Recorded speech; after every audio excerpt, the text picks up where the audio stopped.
अविकारी शब्दाचे 4 रूप आहेत. पहिला क्रियाविशेषण, दुसरा अवयव, अव्यय, शब्दयोगी अव्यय,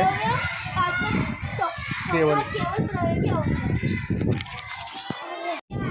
जेव्हा शब्दाचे लिंग किंवा वचन बदलते किंवा शब्दांना विभक्तीचे प्रत्यय लागतात तेव्हा शब्दाच्या रूपात बदल होतो. ज्या शब्दाच्या रूपात बदल होतो त्याला विकारी शब्द असे म्हणतात.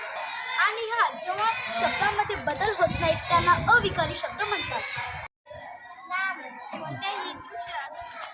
कोणत्याही दृश्य सजीव निर्जीव वस्तूच्या नावाला नाम म्हणतात. उदाहरणार्थ शब्दांची जात नाम, पुल्लिंग मुलगा, स्त्रीलिंग मुलगी, अनेक वचन मुलगे, विभक्ती मुलांना. नामाऐवजी वापरल्या जाणाऱ्या शब्दाला सर्वनाम म्हणतात.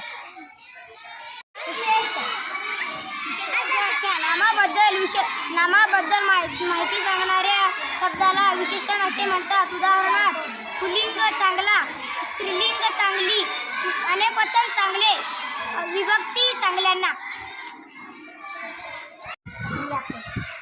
वाक्याचा अर्थ पूर्ण करायला शब्दाला क्रिया पण म्हणतात.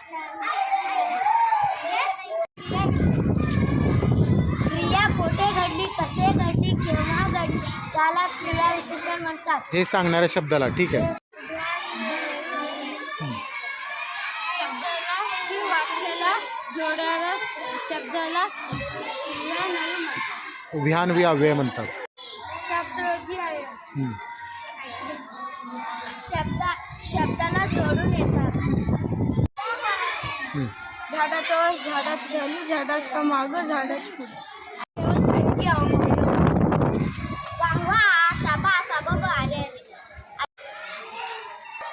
उदाहरण वावा किती छान अक्षर आहे. आता मी पाहिलं शब्दाचे जाते. धन्यवाद.